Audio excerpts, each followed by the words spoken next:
Now to Ron DeSantis showing up on Gavin Newsom's turf. The Florida governor taking to the streets of San Francisco and bringing attention to the decay of a once great American city. We saw people defecating on the street.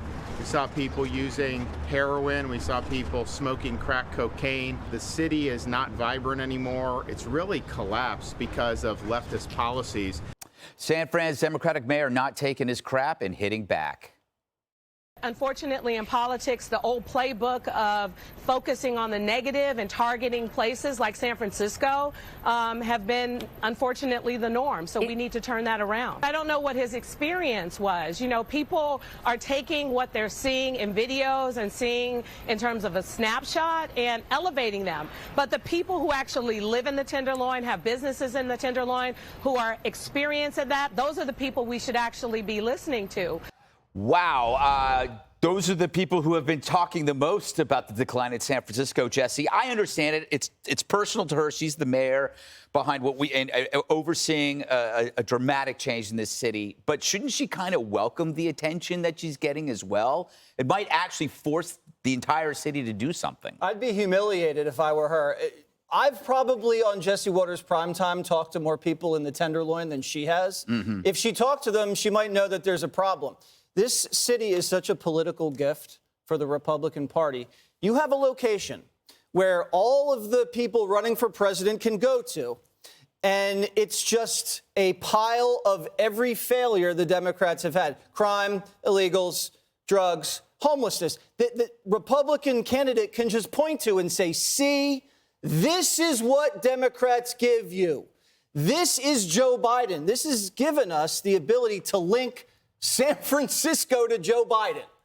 I mean, you'd rather pay, what, $1 million to a political consultant to run a 30-second ad? You could also just spend $500 on a plane ticket to San Francisco and take out your iPhone and get more traction than that.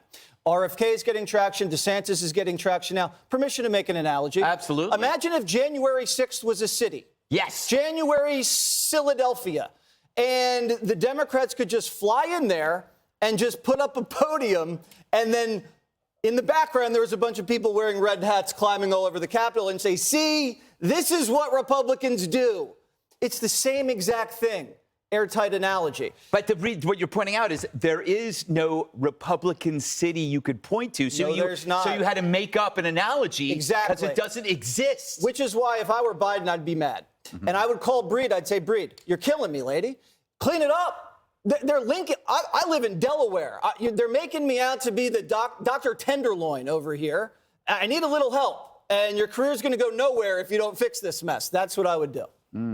What do you think, Sandra? The comment about defecating, it gets to me because this has recently happened to me here in New York City where you were defecating? No, but I saw someone defecating. And by the way, it was like within 3 feet of a police car. Wow. And it changes you. It's awful. It's really awful to see. And I really feel for these folks who have tried to hang on and live in a city that they love.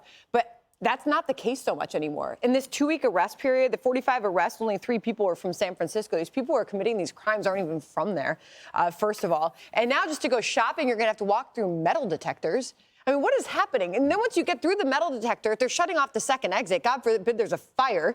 And then you get there and you have to go find an employee to open up the locked store shelf to get your toothpaste. I mean, it's a mess. And why is anybody going to want to live in what is usually the conveniences of downtown living if you don't have those things anymore? So in 2021 and 2022, 29,000 people officially changed their licenses from California to Florida.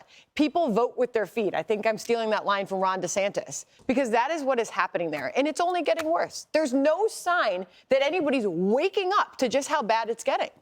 You know, Judge, Sandra brings up a good point. A lot of these people aren't from there. And I think the stat is 1/3 of the homeless population of America resides in one state, and that's California. So what does that tell you? That they are choosing to come there? Well, it tells me that when the mayor of San Francisco, London Breed, says, you know, don't just take a snapshot talk to the people. You're the one who created the atmosphere that is drawing the people to the Tenderloin District. You're the one, Mayor Breed, and she's so opposed to people talking about the truth. She's the one who opened the notorious open-air drug market in 2022 that they're now closing, that cost $18 million because they thought it was a good idea, just like she thought it was a good idea to defund the police. And now, of course, she's changed her mind. I think these people are stupid. I mean, they either openly want chaos and anarchy, or they really are dumb enough to think they've got the answer. But time makes it clear that they don't have the answers. And this whole thing, it isn't just about Breed, Mayor Breed, London Breed. It's about the left versus the right.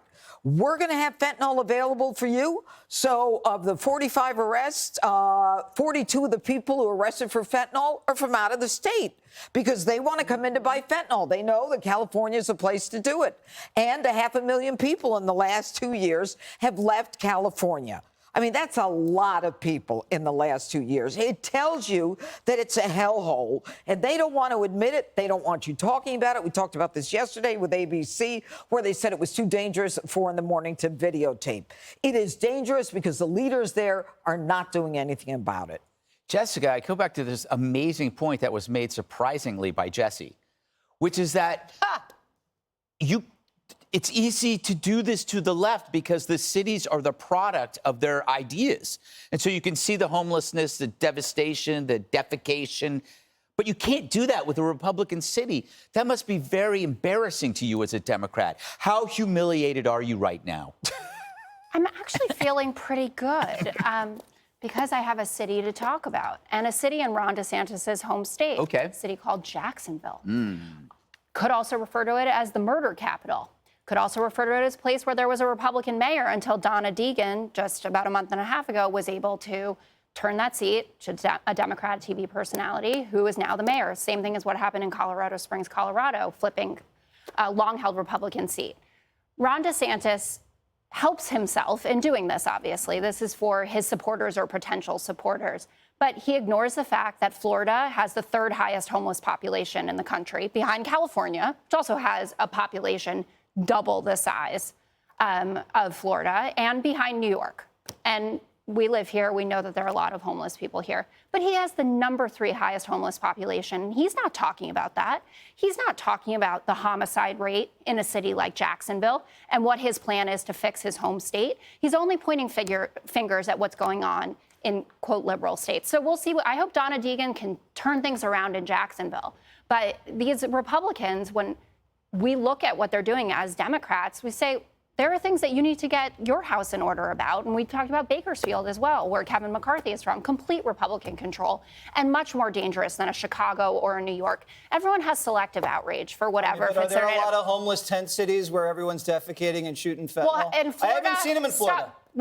Show me the video. At Mar-a-Lago, maybe not. But if you go outside Mar-a-Lago. I have not seen Jesse, on our air ever a homeless encampment where everyone's crazy on drugs in the state of Florida. Odds are, if it has the 3rd highest homeless population in the country and it has good weather, that there are people living outside. You're counting people in hammocks. You're not counting real homeless. I will take this as an utter victory that he has gone to. These people are in hammocks. It's an utter loss. I still have not seen a video of anyone homeless in Florida. Well, someone in the control room, please find one because they're definitely out there. Because it has the 3rd highest. You can't count passed out tan people on the beach as homeless. Temporarily unconscious. Yes. I'm embarrassed for you. All right. You'd make that 2 of us. All right. Hey, Sean Hannity here. Hey, click here to subscribe to Fox News YouTube page and catch our hottest interviews and most compelling analysis. You will not get it anywhere else.